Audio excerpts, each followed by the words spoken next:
Hello everyone, welcome back to Biotech Basics. In our previous lectures, we learned what vaccines are and how they stimulate the immune system. However, vaccines do much more than protecting the person who receives them. They can protect an entire community, including people who cannot be vaccinated. This remarkable phenomena is called as herd immunity, also called as the communal immunity. Okay. So, in this lecture, we will understand what herd immunity is, how it works, why is it important, the concept of basic reproduction number R naught, herd immunity threshold, real world examples, limitations of the herd immunity. So, by the end of this lecture, you will be able to understand why public vaccination programs are designed to protect not only individuals but also society as a whole. So, what is herd immunity? So, herd immunity refers to the indirect protection against an infectious disease,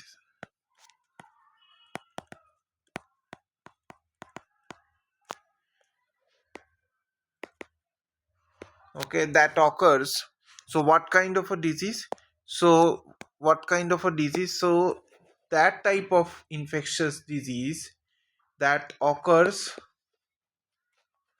when a sufficiently large proportion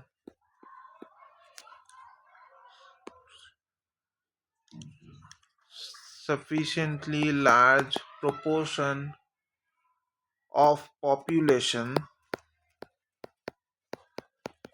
becomes immune,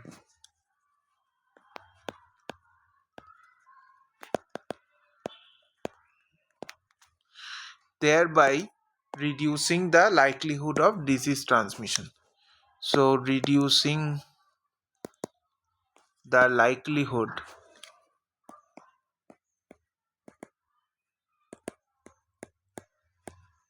of disease transmission.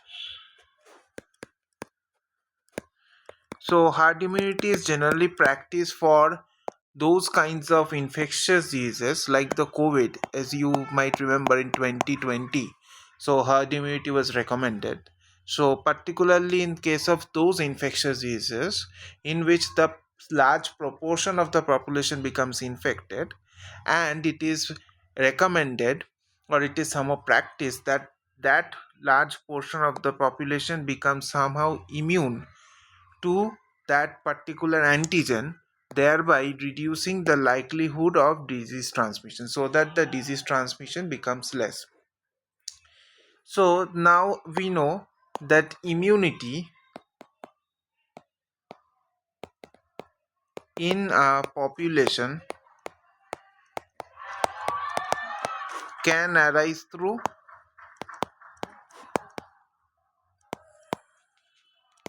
two ways. One is your vaccination, okay, that is you introduce the foreign antigen artificially into the body so that the body recognizes and develops the memory. And second is through recovery from natural infection, okay. So this is the natural process where the particular person becomes infected naturally with that particular disease, and on re-exposure for the second time the body can develop the immune response. So there are two ways.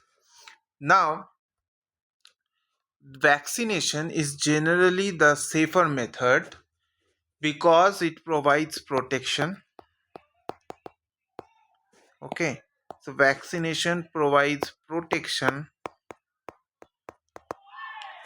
without exposing individuals to risks associated with the disease.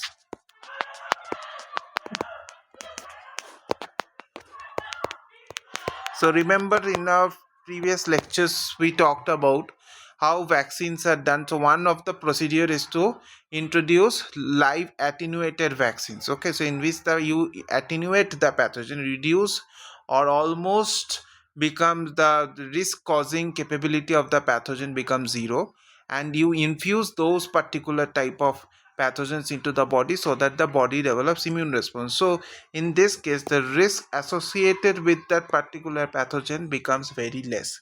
So that's why vaccination is a safer method. So in simple terms, if most people in a community are immune, so if most people are immune becomes immune, okay, so what will happen?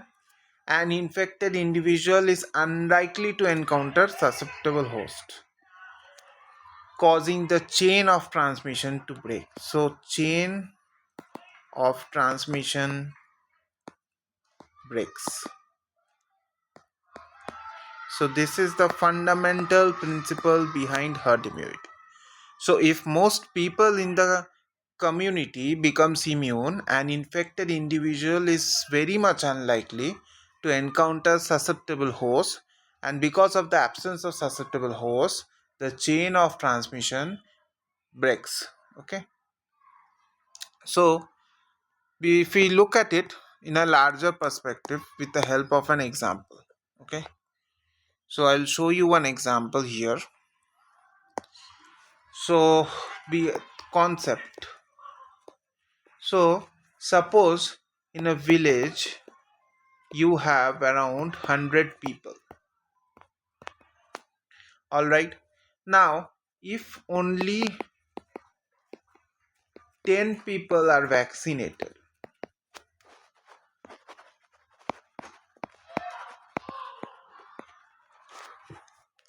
if only 10 people are vaccinated, an infected person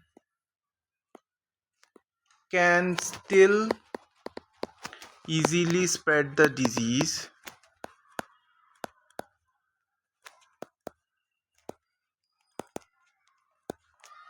to remaining 90 susceptible persons. Okay,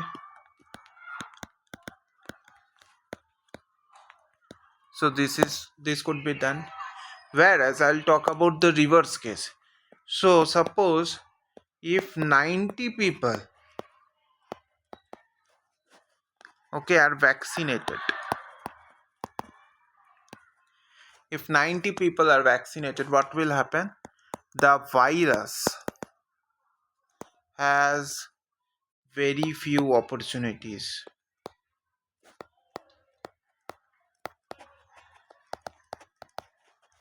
to find new host.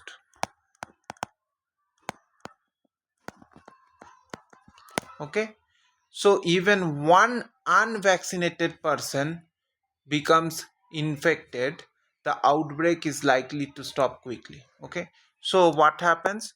The herd immunity becomes a protective barrier,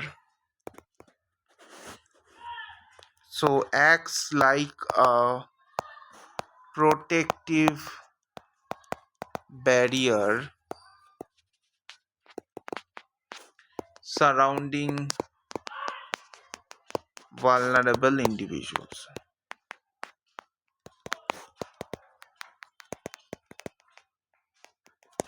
Okay, so this is the concept. Now if we talk about the chain of transmission, so if we have chain of transmission,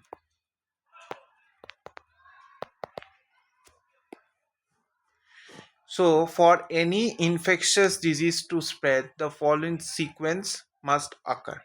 So what is the first is an infected person carries the pathogen.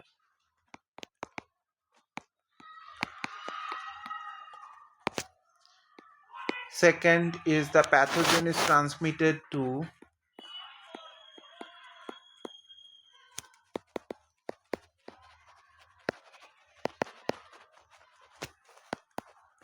another susceptible person, and 3, the newly infected person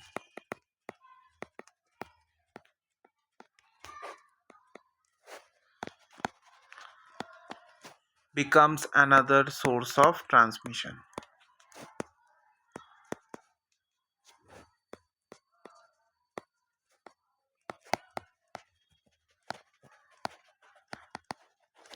Okay, so what does vaccination play? What role does it play?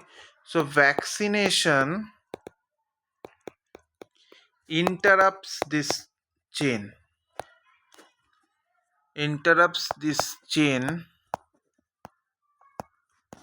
by reducing the number of susceptible individuals. Okay, by reducing the number of susceptible individuals. So this is very important.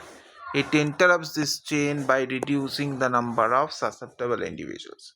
So if enough people are immune,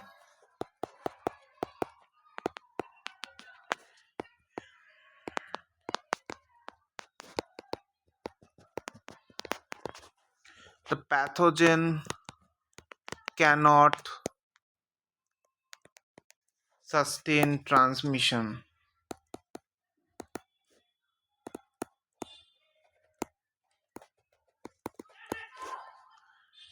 within the community.